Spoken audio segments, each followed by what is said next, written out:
આજે ગુજરાતીમાં 3 movie release થઈ છે. સંઘવી એન્ડ સન્સ, ચાતર અને Shri. Sanghvi and sons movie જોઈ છે. સંઘવી એન્ડ સન્સ મૂવીનું નામ સંઘવી એન્ડ સન્સ નહીં પણ સંઘવી એન્ડ પરિવાર હોવું જોઈતું હતું. કેમ એ આપણે આગળ વિડીયોમાં જાણીશું. હેલો મિત્રો, હું છું અમિત. સ્વાગત છે તમારું ફરી એકવાર સિનેમા શો ચેનલ પર. આજે રિવ્યૂ કરીશું સંઘવી એન્ડ સન્સ મૂવીનું. આ મૂવી 2 કલાક અને 40 મિનિટની લેન્થ ધરાવતી મૂવી છે. યુએ સર્ટિફિકેટ વાળી મૂવી છે.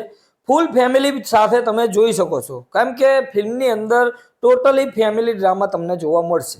મેં સૌથી પહેલા કીધું ને કે આનું નામ સંઘવી એન્ડ પરિવાર હોવું જોઈતું હતું, કેમ કે આ મૂવીની અંદર સંઘવી પરિવારની જ વાત કરવામાં આવી છે.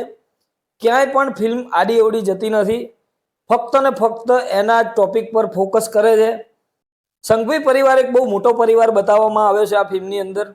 સંઘવી પરિવારની આખી સ્ટોરી આ ફિલ્મની અંદર બતાવવામાં આવી છે. મતલબ કે સંઘવી પરિવાર કઈ રીતે રહે છે, કઈ રીતે મુશ્કેલીઓનો સામનો કરે છે, કંઈ પણ કોઈને પણ મુશ્કેલી આવે તો એને કઈ રીતે એને સોલ્વ કરે છે.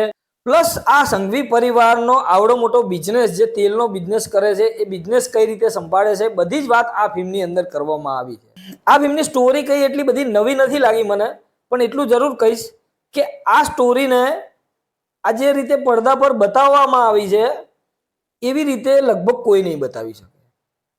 આ ખાતરી આપું છું, કેમ કે સ્ટોરીમાં એટલી નવીનતા ના હોવા છતાં ફિલ્મને જે રીતે પ્રેઝન્ટ કરી છે, ફિલ્મને જે રીતે બતાવવામાં આવી છે, ફિલ્મને જે રીતે એના સીન ક્રિએટ કરવામાં આવ્યા છે, એ ખરેખર બહુ અદ્ભુત છે.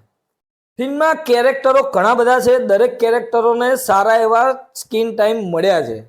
અમુક લોકોને નથી પણ મળ્યા, ડાયલોગો પણ અમુકને નથી એટલા જોઈએ એટલા મળ્યા. કેમ કે આપણે સમજી શકીએ છીએ કે આવડી મોટી ફિલ્મ હોય તો દરેકને વધારે સ્ક્રીન ટાઈમ આપવામાં પછી વધારે લાંબી થઈ જાય. હા, ફિલ્મની અંદર કંઈક અમુક સીન એવા છે કે જે તમને લાંબા લાગી શકે છે, પણ એ ડિઝર્વ કરે છે.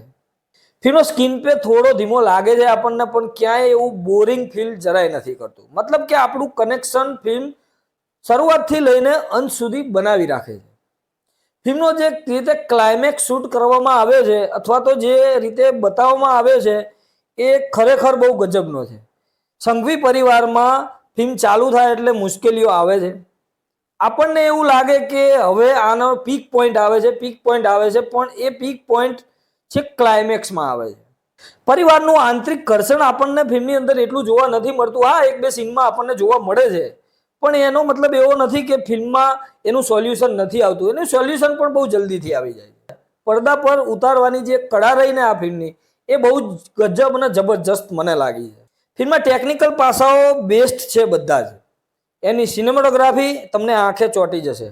એને બીજીએમ અમુક સીનમાં તો એટલું બીજીએમ ક્રિએટ કરે છે ને કે જબરજસ્ત, એકદમ આપણા રૂવાડા ઊભા થઈ જાય એવા સીન છે. ફિલ્મના લોકેશન પણ બહુ અદ્ભુત રીતે શૂટ કરવામાં આવ્યા છે. વૃંદાવનના જે સીન બતાવવામાં આવે છે, ધાર્મિક અલગ અલગ સ્થળોની જે મુલાકાત બતાવવામાં આવી છે, લગ્નના જે સેટ ભવ્ય દેખાય છે, આપણને જે લોકેશન દેખાય છે, એ જોઈને ખરેખર આપણને આંખને ગમે છે. ક્લાઇમેક્સ જે રીતે બતાવવામાં આવે છે ને, એ ખરેખર તમને બિલીવ નહીં કરી શકો. એ ખરેખર તમને ત્યાં ઇમોશનલ ફીલ કરી દે છે. ઘણી બધી ફિલ્મની અંદર એવી જગ્યા છે જ્યાં ઇમોશનલી તમને ટચ કરી જાય છે ફિલ્મ. અમુક ફિલ્મો એવી હોય છે કે ક્લાઇમેક્સ આખા ફિલ્મને બદલી નાખે છે. એવું કંઈક આ ફિલ્મ સાથે થયું છે. ફિલ્મ શરૂઆતથી જ આપણને એના કેરેક્ટરનું ઇન્ટ્રોડક્શન કરાવી દે. કેરેક્ટરની જે રીતે પહેચાન કરાવવામાં આવી છે આપણને, એ પણ બહુ મસ્ત રીતે કરી છે. મનોજ જોશીની વાત કરીએ તો એમને એક્ટિંગ બાબતે બહુ કહેવાનું આવે જ નહીં. એમનો રોલ બખૂબી જાણે છે અને એક્ટિંગ કઈ રીતે કરવી એ પણ આપણને આ ફિલ્મની અંદર તમને ખબર પડશે. ગૌરવ પાસવાલા અને હિતેન તેજવાણીનું બંને ભાઈઓનું કેરેક્ટર ભજવી રહ્યા છે. ભાઈઓના એકબીજાના પ્રત્યેનો પ્રેમ જે બતાવવામાં આવે છે ને, અને જે એકબીજાને સમજે છે, ખાસ કરીને એમના ભાઈ ભાભીનો રિલેશન હોય, ભાઈ બહેનના રિલેશન હોય, એ બહુ મસ્ત રીતે બતાવવામાં આવે છે અને આપણને રિલેવન્ટ લાગે પણ છે. હિતેન તેજવાણીના વાઇફનો જેને રોલ કર્યો છે, એમને બહુ ગજબનું કેરેક્ટર આપવામાં આવ્યું. એકદમ સમજુ કેરેક્ટર એમનું છે. મતલબ કે કોઈ બી એવી પરેશાની આવે તો એમાં કેવી રીતે કોની સાથે વાત કરવી, કોને સમજાવવા, દરેક રીતે. અને ક્લાઇમેક્સની અંદર જે એમના હાવભાવ દેખાય છે ને, એ આપણને ખરેખર આંખમાં પાણી લાવી દે છે. પ્રેમ ગઢવીનો જે કોમેડીનો જે ભાર ઉપાડ્યો છે, એ આપણને ઘણી બધી એવી જગ્યાઓ છે ફિલ્મની અંદર જ્યાં આપણને હસાવી જાય છે.